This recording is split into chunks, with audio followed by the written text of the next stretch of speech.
What's up, everybody? Michael Johnson here with the Business Choreography Podcast, and I'm excited you joined me today because today we have a very special guest. Today we are joined by Dean Inniss. Dean is the managing partner at Your Best Life, an organization helping people to elevate finance, family, fitness, and faith to maximize their best life through coaching.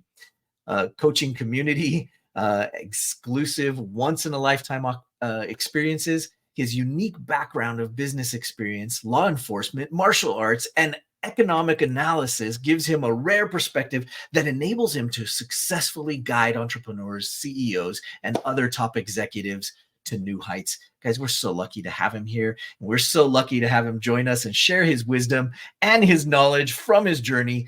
So let's cue the intro and we'll jump right in. Listen, there's a lot to learn when growing and scaling your business. That's why we created the Business Choreography Podcast, where we talk about choreographing your marketing, operations, and sales into dynamic systems that increase your revenue and your impact. We'll explore solid business principles and discuss all things that make businesses dance to success with clarity. We'll help you figure out where the holes are in your business and what you can do to fix them. Think of us as your official business choreographers, aka your insider growth strategists. Remember, your choreography matters. Welcome to the Business Choreography Podcast. Dean, thank you so much for joining us on the show today. It is a pleasure to have you here.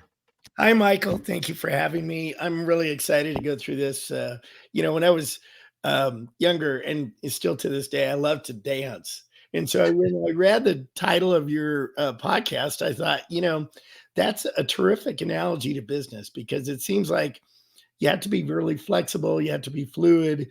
All of those characteristics that belong in dance are also amazing in business. So I just thought I'd pass that along. I appreciate that. Thank you so much. We come from an extensive background in dance, being former professional ballroom dancers. We sort of we've been around the block a couple times in that regard, and we felt like the principles and the concepts were necessary to be able to bring to the business world that we gained from being championship level dancers. So thank you so much. I appreciate that. But enough about us. We've got to get in and talk about you. We want to find out more about your backstory, about your journey to get to here, because you have quite the colorful journey. And so I can't wait to share that with our audience. Why don't you start from the beginning as you'd like, and let's hear about how you got here doing these cool things that you're doing. I guess the reality is it starts really young. When I was 12, I stuttered a lot. And so I had some anger issues. And, when you're in school, you think everybody's laughing at you and everything, and they're not really laughing at you. They're just laughing. But most of that stuff is in your head. And so I had some problems with it. And my dad said, we're going to fix that, because your mom's not going to have any other situations where you put your fist through a door. So I started martial arts, and martial arts has had a huge impact, not only on my business life, but my personal life and my growth, both in business and in physical growth. It's an amazing gift that I had terrific instructors. I studied 5 different styles ultimately, and fought full contact karate amateur for 10 years. Wow.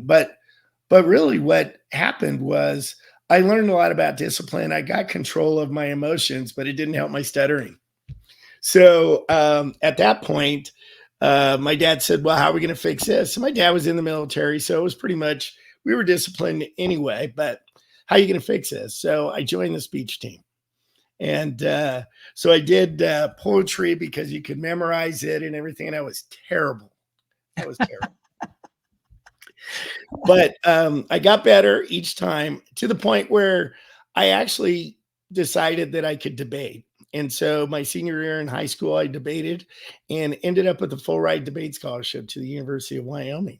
Wow. And it just goes to show you, I think in business and in everything we do, if you attack a problem head on and you look for mentors, and I had great mentors, and you look for support, that you can accomplish amazing things. And for a kid that stuttered from Wyoming to end up with a full ride debate scholarship, who to be quite honest, we were able to end up in the top 10 in the country, me and my partner. And so we had a good career. Helped me with my stuttering. I learned how to disconnect. What always happens when you stutter is your mind and your mouth, they get disconnected when you stutter. And so what really happened with me is I trained myself to keep the connection going. I still stutter to a degree, but nothing like it used to be. And I credit both my family and the outlook of attacking problems for head on to deal with that. So I went to college, got my degree in economics, and I wanted to be in the FBI. And this is in the middle of, I know that Obama called that last recession the Great Recession. Well, he was not accurate. When I got out of school in '85, we had a real recession. We had 17% mortgage rates, 13% unemployment, 11% inflation, and the government had a hiring freeze. So when I went out to get a job at the FBI, they weren't hiring. So I went local law enforcement because the sheriff in my town was a retired FBI agent, special agent in charge. So I thought that would help. And they agreed. They said, after a couple of years, we'll bring you on. So I did that for about a year, got paid about 15 grand a year, got shot at twice. And I decided that, maybe banking was better. So I went to work for a national bank and started my career in banking. But I will tell you that because my city took care of me, I did the reserves for 5 years for free. So I was a reserve deputy for 5 years. I worked on weekends and in evenings to help out the department. And I got to do some great things. When you're not a member of the regular department, you get to do the drug buys and the no-knock warrants and all the fun stuff. And they had to write the report. So, that part of it was really fun. But I was able to get back to the city that gave me the opportunity in the first place. And I think that that's another core that I have. And that is whenever you gain, take time to give back. And so I was able to do that. And I was in great opportunities to do that. I had my career in banking start off. I did really well up until about I guess I got transferred around a little bit and I came back to my home city and the branch was struggling. The manager had not been successful. And so I was there for 6 months and I'd had success in my other operations. And in this operation, I wasn't having success and I was beating myself up. And then I get a call from the district manager in Denver. He says, I need you to drive down to see me at 8:00 tomorrow. So I drove. It's a 2-hour drive. Oh my gosh. So the whole 2 hours, you're like, oh my God, what am I going for? And sure enough, I walk in the door and he says, have a seat. He said, we had pretty high expectations, but you're not really meeting those. And I got to tell you, if you don't get it turned around in 6 months, we're going to let you go. Little did he know that I could reach over the desk and kick him in the head. And I thought about it for about 30 seconds, but I got composure and I drove back and,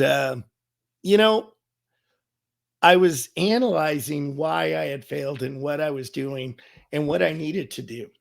And I realized I had left some of the core principles that I believed in, and that was elevating the performance of everyone around you always elevates your performance. Right. And so when I got back, I started having better vendor relationships. I started doing more in the real estate community. I started doing all kinds of stuff. And within a year, I was in the top 10% of the company. And I went on a trip because you got to go on trips. And the district manager was there and he said, you know why we brought you there? You know why I had you come to Denver? He said, if I wanted to fire you, I wasn't going to give you 6 months. I would have fired you. He said, I know you needed some change in direction and some lurch. And I said, gee, thanks. I'm not really appreciative, but I understand what you're saying. So, these challenges come up in your life. And the thing keeps happening for me is that you just face it. You just face it. I read a book a while back called Swallow the Frog First. Right. And that's what you do. When the worst thing in your day happens, You take care of it right away. The rest of your day is great.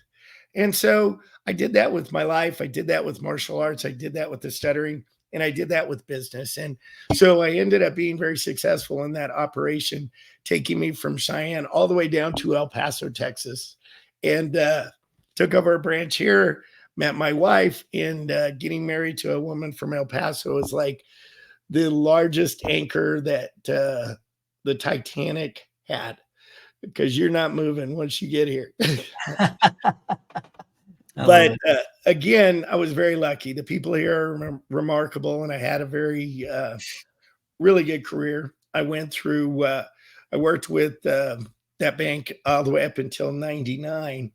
And I got recruited by a national mortgage bank out of San Diego. And I took that opportunity after a long time and considering it, because it was a 100% commission situation. And I'd been corporate all the way up. And I thought to myself, excuse me, I thought to myself that, I've been very conservative. If I'm going to do something like this, I'll do it. And one of the best moves I ever made. I got to use everything I learned, and I went into a business where I got to go into other businesses and teach them about their business, teach them about how I could help them. And I quadrupled my income in 3 years. And Wow. it was a really great thing. And I had the best team, and it was a great company to work for. And things were going great. Then my wife and I had my son in 2004, and it was a terrific gift. And so I thought, I'm traveling all over and everything. And I said, I got to be a parent. So I was looking around, and I got recruited by the largest mortgage bank in West Texas to be the president and COO. And I fought it for about 9 months, and then I decided I needed to be home. So I took the job. That job that I had was terrific. I built a lot of my clients' operations based on what I learned from that bank and from what I learned from that operation, because they really understood employee engagement. They understood management. They understood helping people put them in the position to do their very best job, giving them the tools to do that. And so they put me in that position, and I ended up, when I left, I was the number one account executive in the country, and in El Paso, Texas, Wow. which they'd never had success here in El Paso before. So I guess it was a combination of me and them, but I learned a lot. And like I said, I had great mentors, and gave me some very good insights. So I took over the mortgage bank. I really didn't want to go back to that because it was a large staff, and it was sometimes dealing with adult daycare. But I ended up going through the whole situation with this bank. They did commercial lending, they did residential lending, and we serviced a lot of government financing on the residential home market. So I was able to go through the whole system, and I went to the board and I said, hey, I think that you could do double your production. And the guys that own this shop had run it for 23 years, and they said, you're smoking crack. You're not gonna, we can't double the operation in 4 years. And I said, yeah, we can.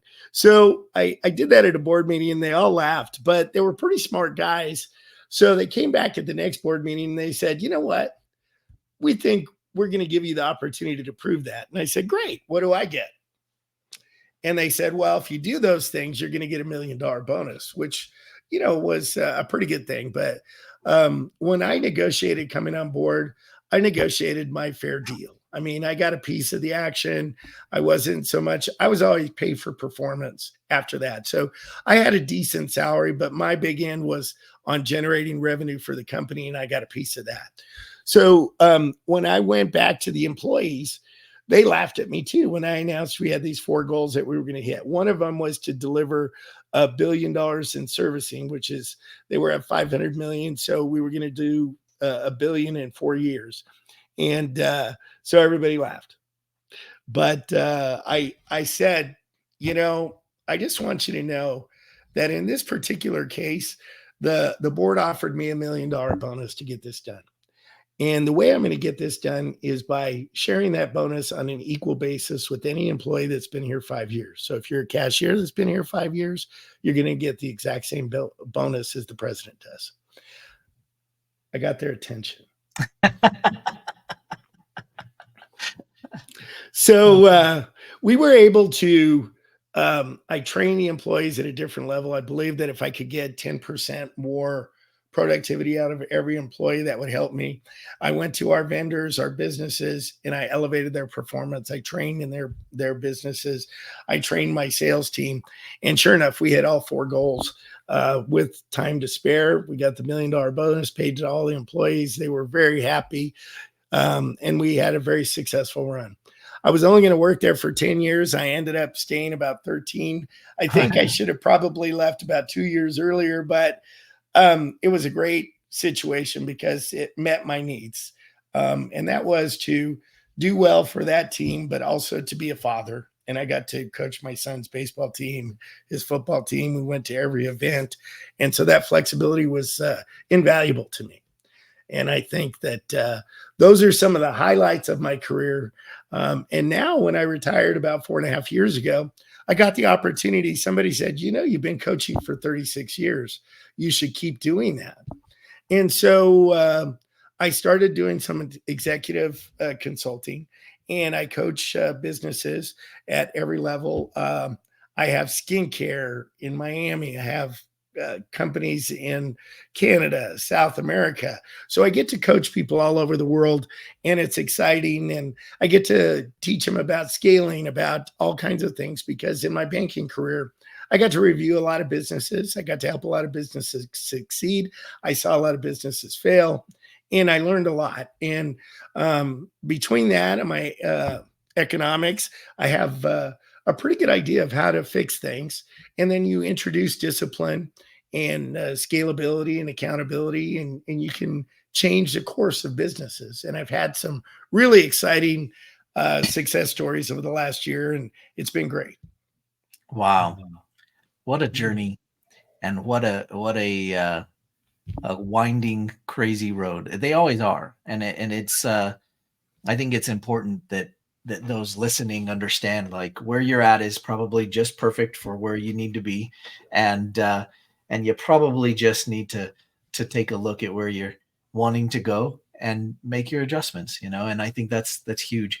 I'd like to talk a little bit more about your best life. Tell me what that's about, because obviously that's about the coaching that you're doing now and the things that you're undertaking in your retirement.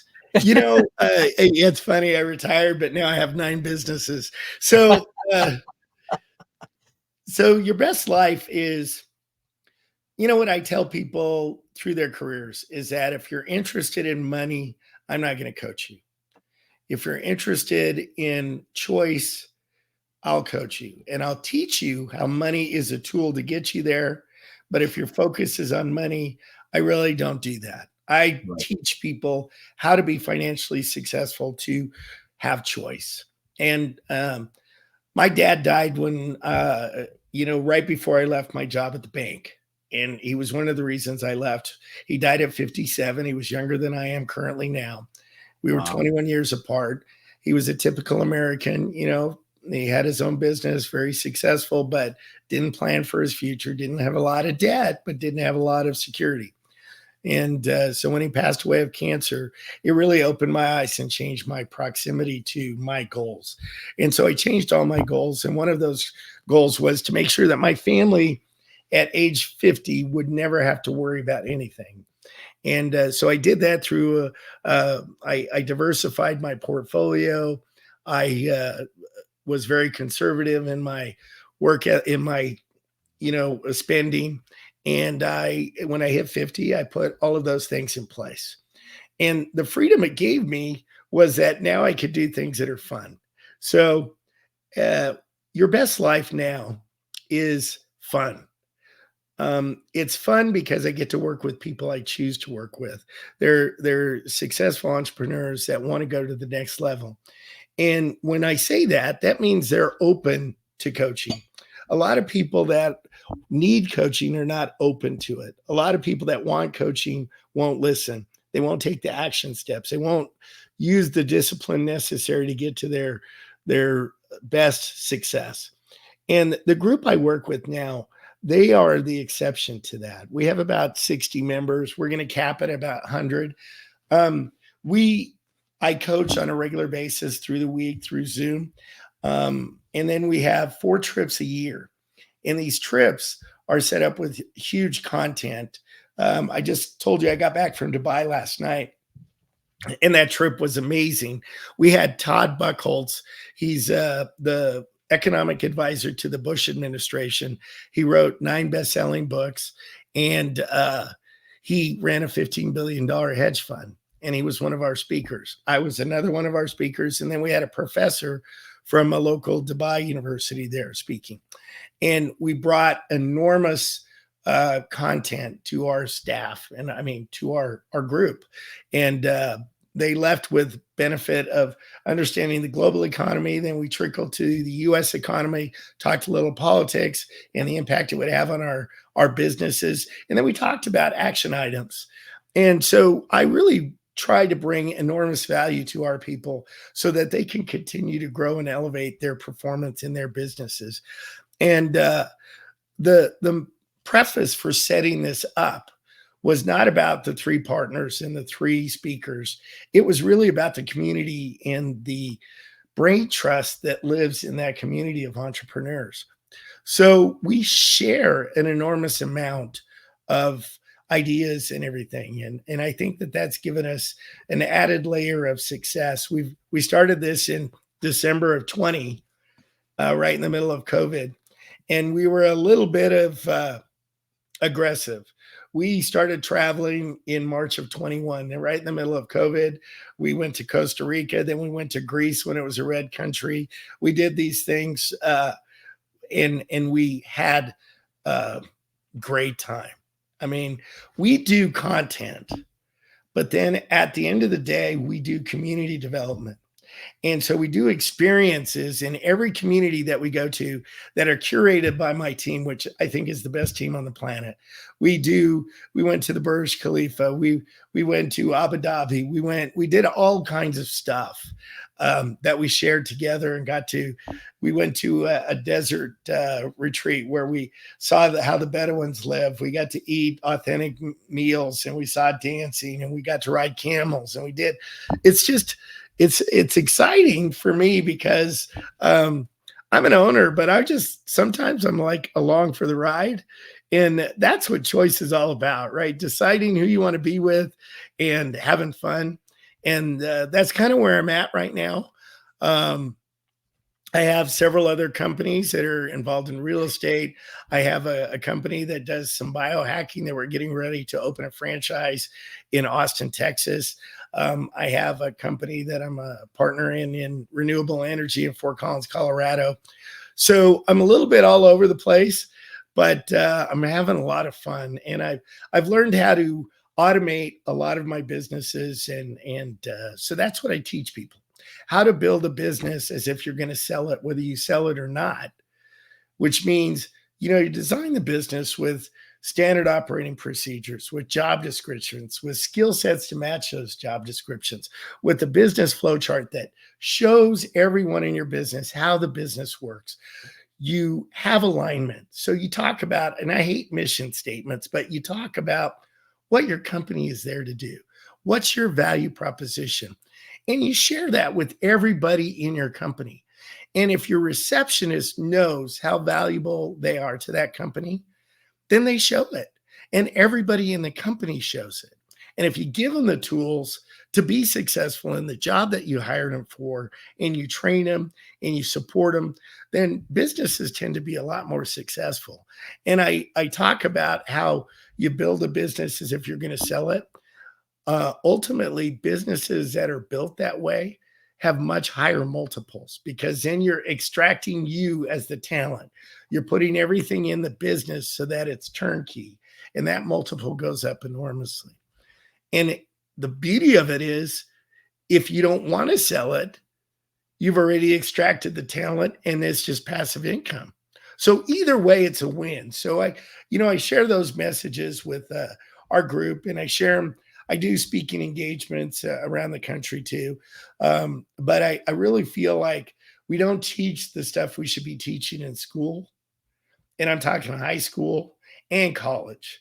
And I think if we start teaching that stuff, we're going to be a lot more successful. Right, right, absolutely. Well, talk to us a little bit about what it's like to get in your world and how people can find you and be able to connect. Well, our website is really good. It's www.yblnow.com.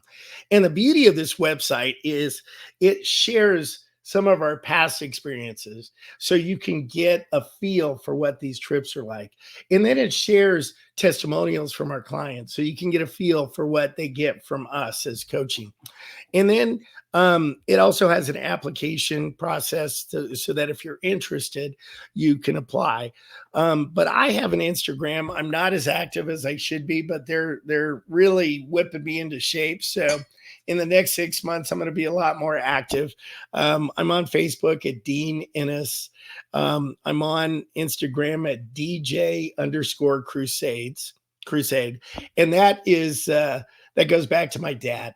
My dad was, he grew up with the Canterbury Tales and King Arthur and stuff like that. So when I took that handle, I wanted to pay homage to my dad because he was instrumental in my growth in so many ways, and I miss him. But so that's why I did that. And then Your Best Life also has Your Best Life Now also has an Instagram page, and we share coaching stuff and everything. They share clips with me and stuff like that. So that's on there. But to be fair, if you want to reach out to me, my email address is dean@yblnow.com. And I do review that and respond to those things. And, it's exciting times. Like I said, we don't go out and advertise because we want to keep our membership very intimate to 100, but we do have need for 25 to 35 new members. And if you look at that website, you're going to see some exciting things that, people in general don't have access to. And I credit my team for putting those things together. And I'm very blessed to have the knowledge and the experience to help these people get to their goals. And like I said, I had mentors, so it fell really comfortably for me to do this at this point in my life. I love it. That's great. Well, we sure appreciate you coming and sharing your journey and your story with us and some of the great insight. Before we let you go, I want to ask, if you can leave us with some great words of wisdom for the road. If I were to talk to people, I think that the challenge for business right now, both internationally and nationally, is our labor force. And I think we're not creating skilled laborers. As a matter of fact, I listened to our Democratic senator here in El Paso, and we've had about 8 million illegal immigrants across the border. And she's okay with it because she says, well, we have about 8 million jobs to fill. And the problem with that is that 6 million of those jobs are skilled labor. And so they're not going to fill those jobs. And what we really need to look forward to are things like AI, robotics, the understanding of how we can mesh those with human talent. And we do need to mesh those with human talent. AI is not the end all be all. We need compliance with AI. We need understanding of AI. We need to understand that AI is a scenario based, not necessarily decision based. And one of the falls of our country is that we're anxious to turn everything over to somebody to make decisions. And I think what we owe ourselves and our labor pool is training to get people up and ready for what's coming. And it is coming. So 85% of the jobs coming are going to fall in that skilled labor force.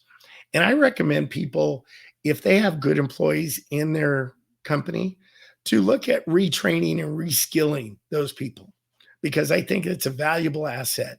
And I think we're going to have to do that regardless. And if you have people that you can proactively start improving their game, and like you said, if you immerse yourself in game theory, you start looking at what's coming, how we should strategically plan for it, what we can do for the people that are in our company that have showed us great loyalty.